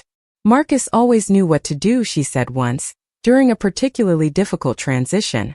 He always helped me find my way back. Back to what? I asked. To wherever I needed to be, she said, and the lucidity in her voice startled me. I get lost sometimes. The times get mixed up. But Marcus never judged me for it. He just helped me get where I needed to go. It was the closest she'd come to acknowledging her condition, and it broke my heart. 6 months into this new life, I was functioning, working my database job adequately if not brilliantly, maintaining the warehouse and my mother's care, seeing Dr. Kim twice a week, meeting Jenna for coffee on Friday mornings. I'd established routines, systems, boundaries. I was managing. But I was also profoundly lonely in ways that were hard to articulate. I was surrounded by people, colleagues and therapists and my best friend, but the core of my life was a secret I couldn't fully share. The warehouse existed in a kind of narrative isolation.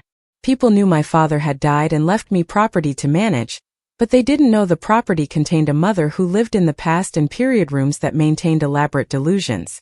I dated occasionally, half-hearted swipes on apps that led to coffee dates where I told sanitized versions of my life. Database administrator, yes. Close with my late father, true. No siblings, accurate.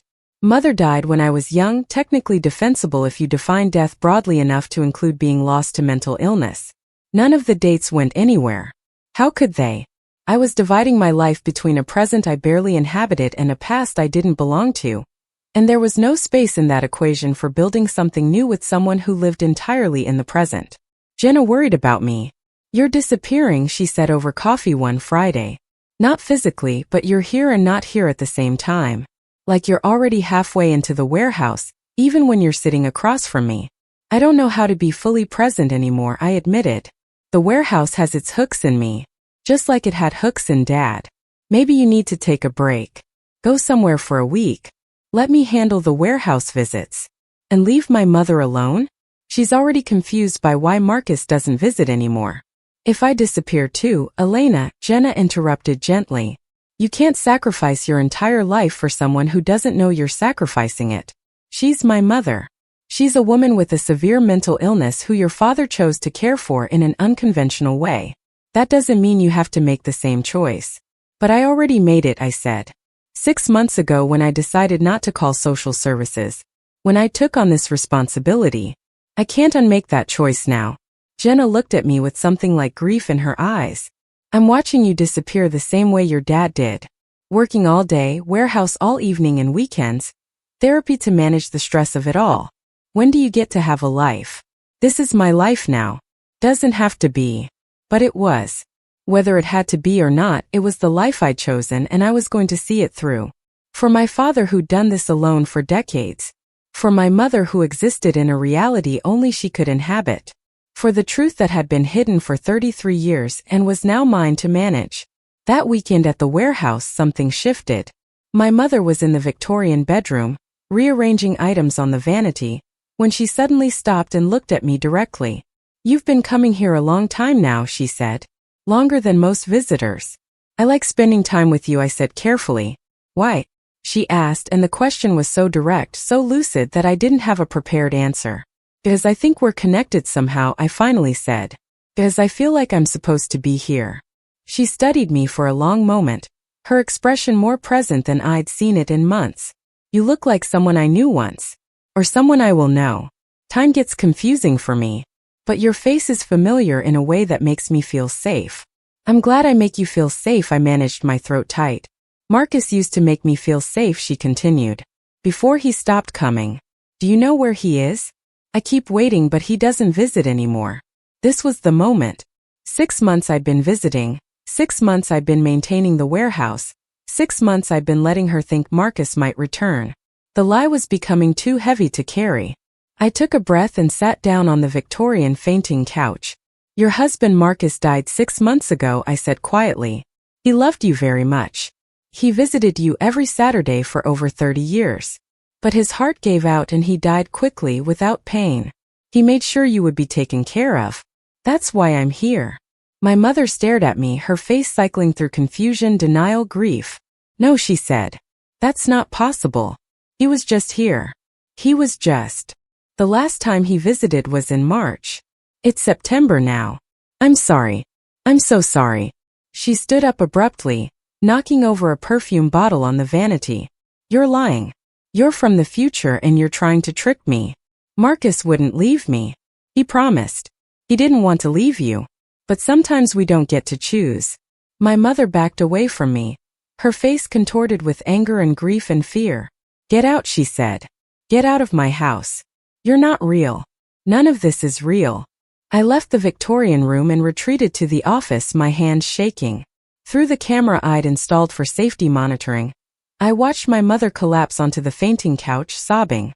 The grief was real, immediate, devastating. For this moment she understood loss. For this moment, she existed in the present enough to feel the weight of what had been taken from her. I called Dr. Reeves from the office, my voice unsteady. I told her about Marcus. About my father being dead. "She's having a catastrophic reaction." "Why did you tell her?" Dr. Reeves asked, his tone neutral rather than accusatory. "Because I couldn't keep lying. Because she kept asking where he was and I couldn't keep making excuses. The truth is sometimes less kind than a lie, especially for patients like Catherine. She can't hold on to it. Tomorrow she'll have forgotten, but the trauma of hearing it will remain as anxiety she can't explain. Your father understood this. That's why he never told her when her parents died, or when her friends from childhood were gone. He protected her from losses she couldn't properly process. So I'm just supposed to lie forever? Keep inventing reasons why Marcus isn't visiting?" "Yes," Dr. Reeves said simply. "That's part of what you signed up for when you decided to maintain her care. Not honesty but kindness. They're not always the same thing." I sat in the office for an hour watching my mother cry on the camera feed, hating myself for causing this pain, hating my father for putting me in this position, hating the disease that had stolen my mother's ability to exist in linear time. Finally, I went back to the Victorian room. My mother was calmer now, lying on the fainting couch with her eyes closed. When I entered, she opened them and looked at me without recognition. "Have we met?" she asked politely. "I'm Elena," I said. "I'm a friend of Marcus's." "Oh," she said, sitting up and smoothing her dress. "Is Marcus here? We're supposed to go to the theater tonight. He promised we'd see the new production." "Not tonight," I said gently. "But soon. He wanted me to check on you, make sure you're comfortable. That's kind of him. He's always so thoughtful." She smiled, and there was no trace of the grief from an hour ago. The present had already slipped away again, taking the truth with it. I stayed until she fell asleep, then locked up the warehouse and drove home. That night I dreamed about my father, standing in the warehouse office surrounded by filing cabinets full of lies. In the dream, I asked him how he'd done this for 30 years, how he'd lied so consistently, so thoroughly. He looked at me with tired eyes and said, "It's not lying if the truth would only cause harm. Sometimes love means bearing the weight of reality so someone else doesn't have to." I woke up understanding something I hadn't before. My father hadn't been deceptive by nature. He'd been protective. Every lie he told me, told my mother, told the world about our family had been in service of reducing harm. Whether that was the right choice was debatable, but his intention had been clear. And now I was following in those footsteps, building my own architecture of protective lies. Lying to my mother about why Marcus didn't visit. Lying to my colleagues about where I spent my time. Lying to potential dates about my family situation. Lying to myself about how sustainable this life was. The warehouse had become a monument to loving deception, and I was its newest keeper. 7 months in, winter arrived with its characteristic Portland rain. The warehouse roof developed a leak in the 1960s classroom. Tom fixed it, but not before water damage ruined some of the vintage educational materials. I found myself oddly upset about this, about the loss of props in a set that maintained a delusion. My mother didn't notice. She spent most of December in the 1950s kitchen, preparing for Christmas in a year that had passed decades ago. She asked me to help her bake cookies from her grandmother's recipe, and we spent an afternoon measuring flour and sugar while Bing Crosby played on the vintage record player. "Do you have family for the holidays?" she asked while rolling out dough. "Not much," I said honestly. "Just me now." "That's sad. Everyone should have family at Christmas. You should come to our dinner. Marcus and I would be happy to have you." "I might do that," I said, knowing I'd be here anyway, watching her celebrate a Christmas that existed only in her mind. On Christmas Eve I brought a tree. Not a real one, those died too quickly, but a good artificial one from the 1980s that fit the era she was primarily living in. I set it up in the apartment and she decorated it with ornaments my father had apparently collected over the years. Each one was from a specific decade, carefully chosen to match whatever time period she might be inhabiting. "This is lovely," she said when we finished. "Marcus will be so pleased. He loves Christmas." "He does," I agreed, speaking of my father in present tense because in her reality, he was still alive, still visiting, still loving her across the impossible distance of her fractured mind. That night I stayed late, sitting with her in the apartment while she drank tea, and talked about Christmases from her childhood. Real memories preserved perfectly, of a time before illness had claimed her. She described her father carving the turkey, her mother's famous cranberry sauce, her older brother sneaking extra pieces of pie. "You had a brother?" I asked, realizing I knew almost nothing about her family. "David. He was 5 years older. Always getting into trouble but never anything too serious. He wanted to be a pilot." She paused, confusion crossing her face. "I think something happened to him. Something bad. But I can't quite remember." I made a note to search for information about David later. My father's files had focused on my mother's condition, not her family history. But if she had a brother, if there were relatives I didn't know about, that information might be important. The holidays passed. I worked half-days, spent evenings at the warehouse, saw Jenna and her family for New Year's Eve and pretended everything was fine. I was getting good at pretending, at maintaining 2 lives simultaneously, at being whoever people needed me to be in whatever timeline they inhabited. In January, the medical supply company called again. "Ms. Winters, we need to update our records. Can you confirm Catherine Winters is still at the Columbia Boulevard location? For insurance purposes." "Insurance?" I said, confused. "I've been paying out of pocket." There was a pause. "Ms. Winters, your mother has been on state disability support since 1992. The monthly stipend goes directly to account for her care. Your father set it up decades ago." This was news. I'd been managing the warehouse expenses from my father's estate and my own savings, not realizing there was a support system already in place. "How much is the stipend?" The amount she quoted was substantial. Not enough to cover everything, but enough that I wouldn't be depleting my savings at the rate I had been. My father had set up systems I was still discovering, layers of planning that extended beyond his death. I spent a weekend going through his financial records more carefully and found it all. The disability support. A trust fund specifically for warehouse maintenance. Life insurance proceeds designated for my mother's care. My father hadn't just maintained her delusions, he'd built financial infrastructure to ensure someone could continue maintaining them after he was gone. He'd known I would find the warehouse. He'd known I would make the choice he'd made. And he'd prepared for it, leaving me not just a responsibility but the means to fulfill it. I found a letter in the trust fund documents, sealed in an envelope with my name on it in my father's handwriting. I opened it sitting at his old desk in my apartment, my hands surprisingly steady. Elena, if you're reading this, you've discovered the warehouse and you've chosen to continue what I started. I don't know if that choice is wise. Dr. Reeves would probably argue it isn't. But I know you and I know your heart, and I suspected you might not be able to walk away from your mother any more than I could. Some things I want you to know. Your mother's condition is not your fault or mine or hers. It's a tragedy of chemistry and neurology that we did our best to manage. I chose to keep her in the warehouse rather than a facility because she was terrified of the present. The past was the only place she felt safe. Whether that was the right choice, I'll never know. But it was the choice I could live with. You deserved a different childhood. One where I wasn't divided between two lives, two timelines, two versions of reality. I tried to give you as much normalcy as I could, but I know I fell short. I hope you can forgive me for that. The warehouse is yours now, along with all the complications it brings. You don't have to maintain it. You could place Catherine in professional care and sell the building and move on with your life. No one would blame you. I wouldn't blame you. But if you choose to keep her there, to visit her in her decades, to let her exist in the times when she was whole, know that you're giving her a gift beyond measure. The gift of safety in a mind that betrayed her. The gift of dignity in delusion. The gift of love that asks nothing in return. I've loved two people completely in my life. Your mother, who I lost to time. And you, who I tried to protect from the truth for too long. If I could do it over, I would have told you everything sooner. Given you the choice to know your mother, even in her fractured state. But I was afraid. Afraid you'd think less of me, less of her, less of what we'd built together before illness took her. Take care of yourself first, Elena. Don't disappear into the warehouse the way I did. Build a life in the present. Let yourself be happy.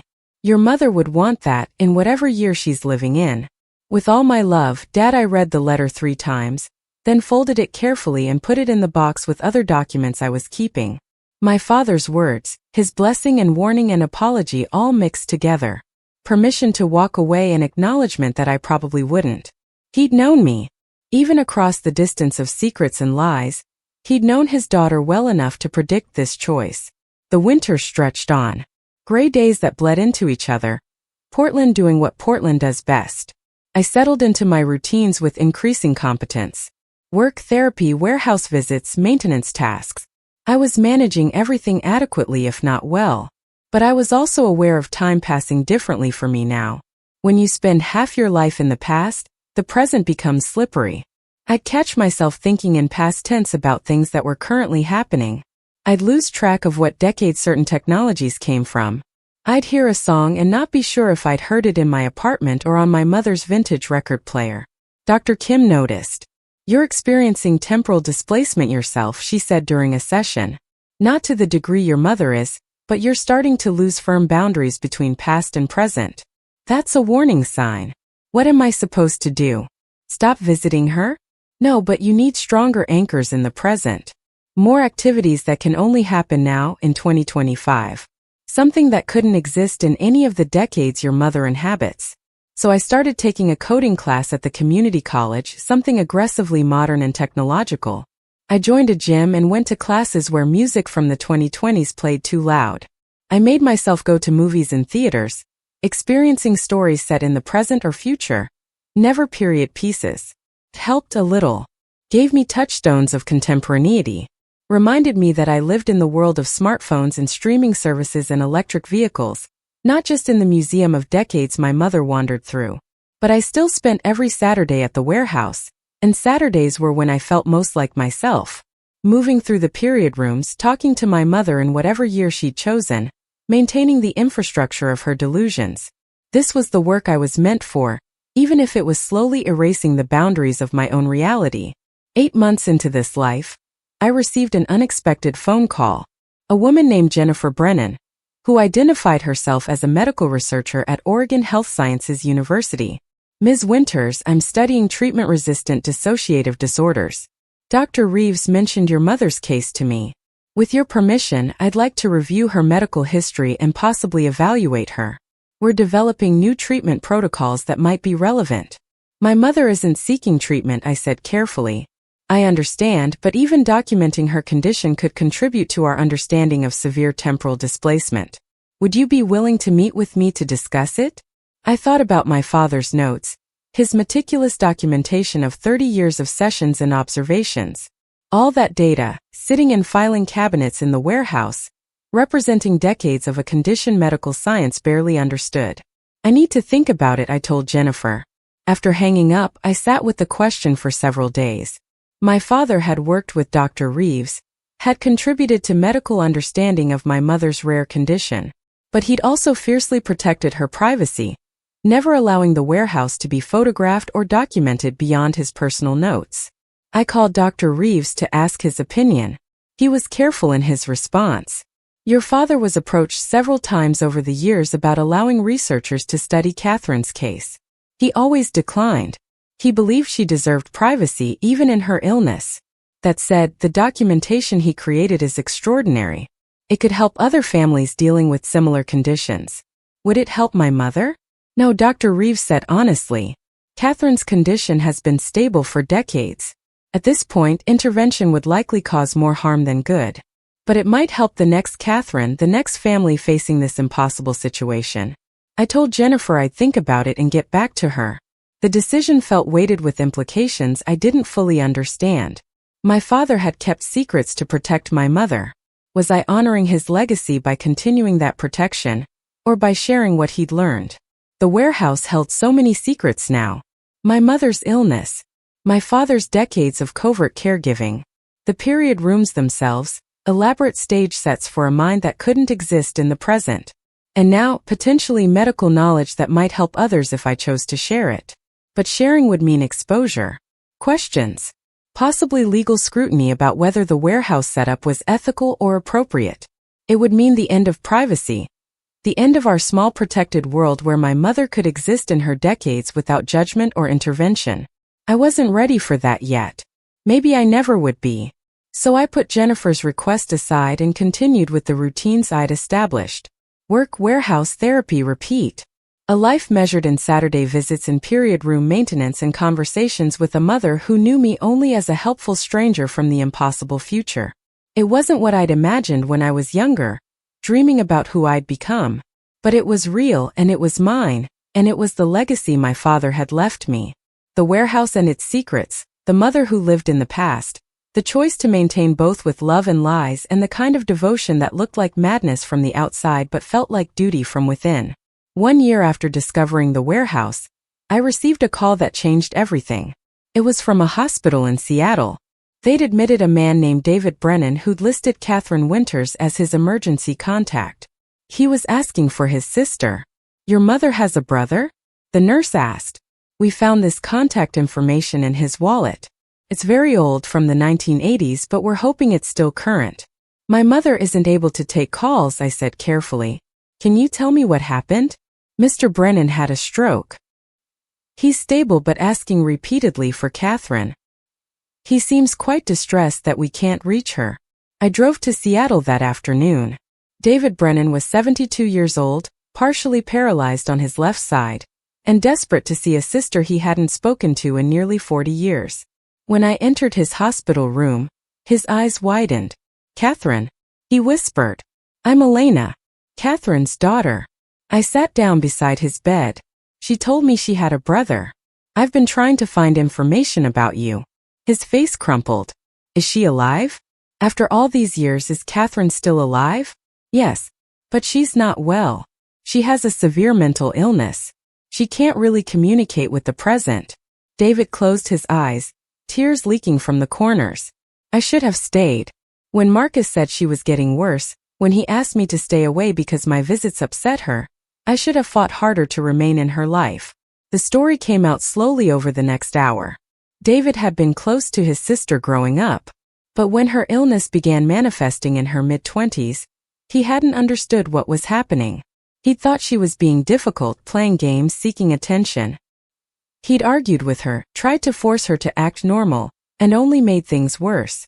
Marcus called me in 1988, David said. Told me Catherine had retreated so far into the past that seeing me caused violent episodes. She didn't recognize me anymore.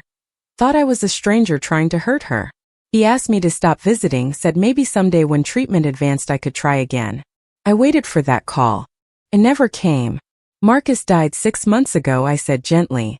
Heart attack. He'd been caring for Catherine alone all this time.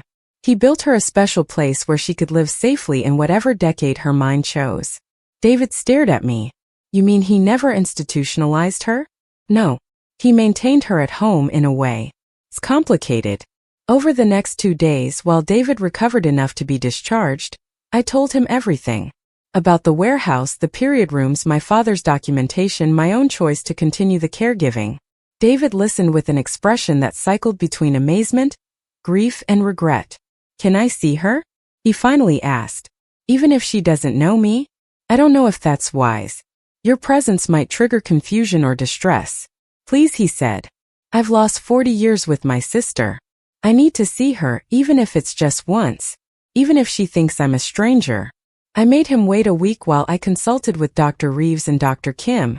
Both were cautious but agreed that a carefully managed visit might be possible if we controlled the environment and didn't force recognition. So 2 weeks after the hospital call, I brought David to the warehouse. He moved slowly with a cane, his stroke having left him weakened but determined. When he saw the period rooms, his face went pale. This is extraordinary, he whispered. Marcus built all of this? Over 30 years. It was his life's work. We found my mother in the 1970s living room, flipping through a magazine from 1976. She looked up when we entered, her expression polite but uninterested.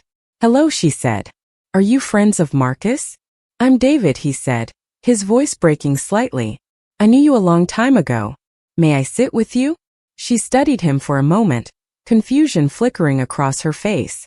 You look familiar. But I can't quite place you.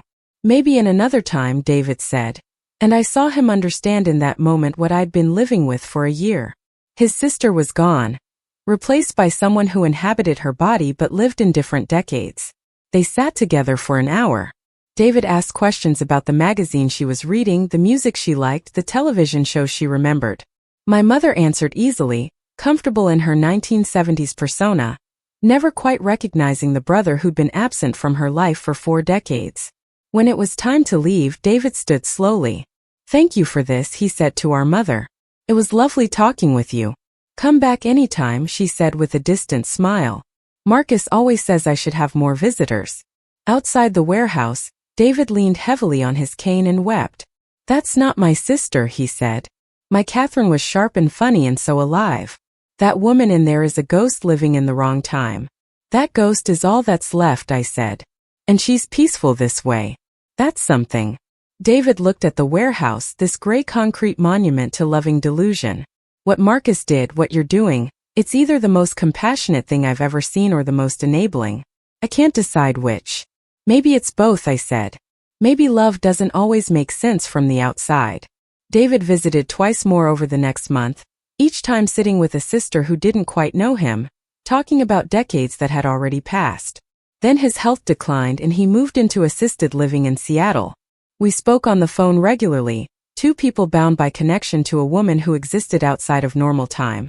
Having David in my life, even peripherally, helped. He understood what I was managing in ways no one else could. He'd known my mother before illness claimed her, could tell me stories about her childhood and young adulthood.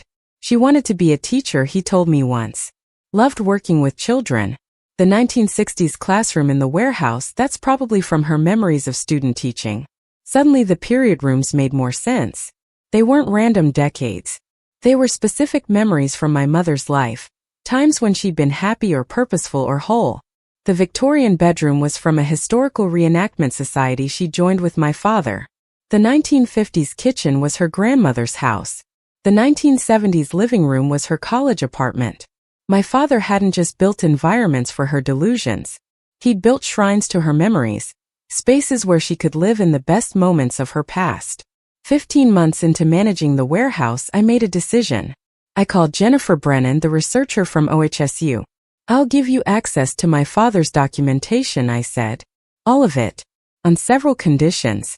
My mother's real name and location remain confidential. No photographs of the warehouse. And I maintain final approval on anything published." Jennifer agreed immediately. Over the next 3 months, she came to the warehouse twice a week, always when my mother was sleeping, and photographed every page of my father's meticulous notes. 30 years of observations, medical data, behavioral patterns, documentation of a condition so rare that fewer than 100 cases existed in medical literature. "This is incredible," Jennifer said during one session. "The level of detail, the consistency of documentation.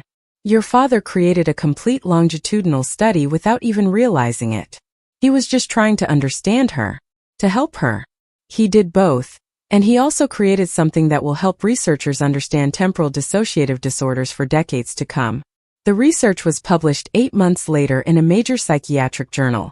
My father was listed as primary author posthumously, his decades of work finally recognized by the medical community he'd worked outside of. The paper described severe temporal displacement in unprecedented detail, using my mother's case as the foundation for understanding how some minds, when unable to process present reality, retreat into past timelines and live there completely.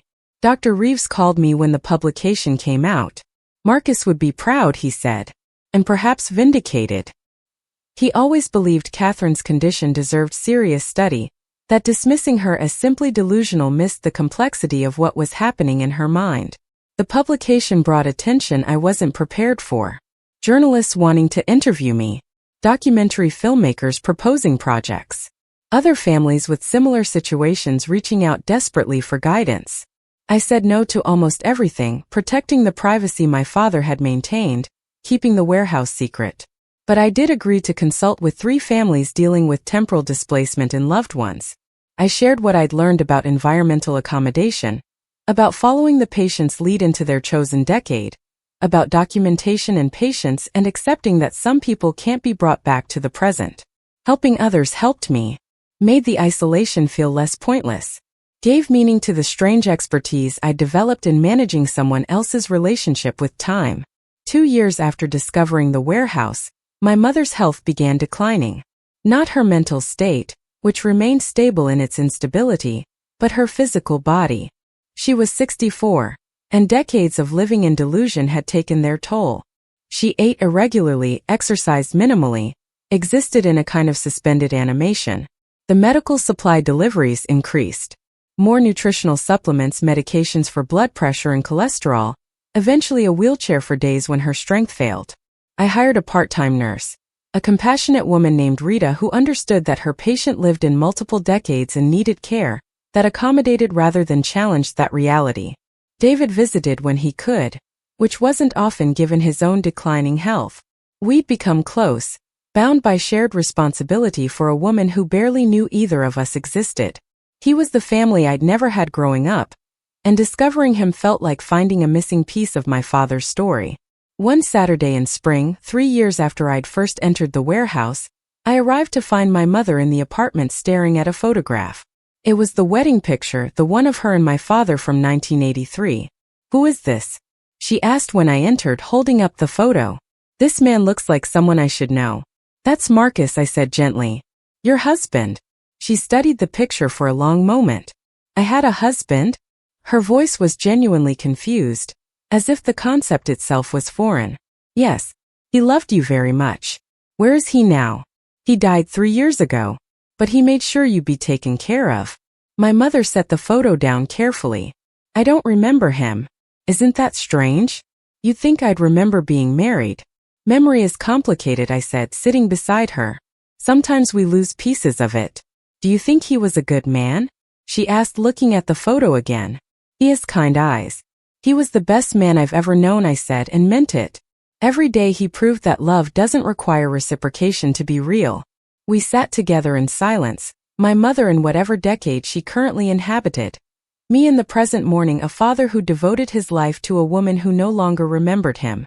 The warehouse hummed around us, maintaining its vigil, preserving decades that had already passed for a woman who couldn't exist in the one that was actually happening. That evening, as I prepared to leave, my mother called out from the bedroom. "Elena," she said, and I froze.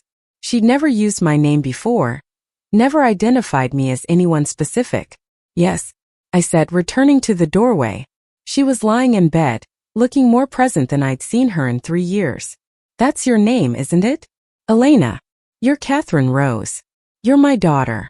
I moved to her bedside, my heart hammering. "Mom, can you hear me? Do you know who I am?" She reached for my hand, her grip weak but deliberate. "I had a baby. I remember now. Marcus was there. You were so small and perfect, and I held you, and then I don't know what happened. Everything got confused. But you were real. You are real." "I'm real," I whispered, tears streaming down my face. "I'm your daughter, and I'm here, and I love you. Did I take care of you? Did I get to be your mother?" "Dad took care of me. He did it for both of us. You've been sick for a long time." She nodded slowly, understanding flickering in her eyes. "I'm sorry I couldn't be what you needed. I'm sorry I got lost. You're found now. Right now, in this moment, you're here with me." We sat like that for 20 minutes, mother and daughter in the same timeline for the first time in my conscious memory. She asked about my life and I told her. About my work, about the warehouse, about choosing to care for her the way Dad had. She listened with tears on her face. "You shouldn't have had to do this," she said. "You should have had a normal life. I have the life I chose. And right now, this moment with you, it's worth everything." Then the lucidity began fading. I could see it in her eyes, the present slipping away again, replaced by confusion and distance. She looked around the apartment, not recognizing it. "What year is it?" she asked, the fear returning to her voice. "Whatever year you need it to be," I said. "You're safe." No photographs of the warehouse. And I maintain final approval on anything published. Jennifer agreed immediately. Over the next 3 months, she came to the warehouse twice a week, always when my mother was sleeping, and photographed every page of my father's meticulous notes. 30 years of observations, medical data, behavioral patterns, documentation of a condition so rare that fewer than 100 cases existed in medical literature. "This is incredible," Jennifer said during one session. "The level of detail, the consistency of documentation. Your father created a complete longitudinal study without even realizing it. He was just trying to understand her, to help her. He did both, and he also created something that will help researchers understand temporal dissociative disorders for decades to come." The research was published 8 months later in a major psychiatric journal. My father was listed as primary author posthumously, his decades of work finally recognized by the medical community he'd worked outside of. The paper described severe temporal displacement in unprecedented detail, using my mother's case as the foundation for understanding how some minds, when unable to process present reality, retreat into past timelines and live there completely. Dr. Reeves called me when the publication came out. Marcus would be proud, he said, and perhaps vindicated. He always believed Catherine's condition deserved serious study, that dismissing her as simply delusional missed the complexity of what was happening in her mind. The publication brought attention I wasn't prepared for. Journalists wanting to interview me. Documentary filmmakers proposing projects. Other families with similar situations reaching out desperately for guidance. I said no to almost everything, protecting the privacy my father had maintained, keeping the warehouse secret. But I did agree to consult with 3 families dealing with temporal displacement in loved ones. I shared what I'd learned about environmental accommodation, about following the patient's lead into their chosen decade, about documentation and patience, and accepting that some people can't be brought back to the present. Helping others helped me, made the isolation feel less pointless, gave meaning to the strange expertise I developed in managing someone else's relationship with time. 2 years after discovering the warehouse, my mother's health began declining. Not her mental state, which remained stable in its instability, but her physical body. She was 64, and decades of living in delusion had taken their toll. She ate irregularly, exercised minimally, existed in a kind of suspended animation. The medical supply deliveries increased. More nutritional supplements, medications for blood pressure and cholesterol, eventually a wheelchair for days when her strength failed. I hired a part-time nurse. A compassionate woman named Rita who understood that her patient lived in multiple decades and needed care that accommodated rather than challenged that reality. David visited when he could, which wasn't often given his own declining health. We'd become close, bound by shared responsibility for a woman who barely knew either of us existed. He was the family I'd never had growing up, and discovering him felt like finding a missing piece of my father's story. One Saturday in spring, 3 years after I'd first entered the warehouse, I arrived to find my mother in the apartment staring at a photograph. It was the wedding picture, the one of her and my father from 1983. "Who is this?" she asked when I entered, holding up the photo. "This man looks like someone I should know." "That's Marcus," I said gently. "Your husband." She studied the picture for a long moment. "I had a husband?" Her voice was genuinely confused, as if the concept itself was foreign. "Yes. He loved you very much." "Where is he now?" "He died 3 years ago. But he made sure you'd be taken care of." My mother set the photo down carefully. "I don't remember him." "Isn't that strange? You'd think I'd remember being married." "Memory is complicated," I said, sitting beside her. "Sometimes we lose pieces of it." "Do you think he was a good man?" she asked, looking at the photo again. "He has kind eyes." "He was the best man I've ever known," I said, and meant it. Every day he proved that love doesn't require reciprocation to be real.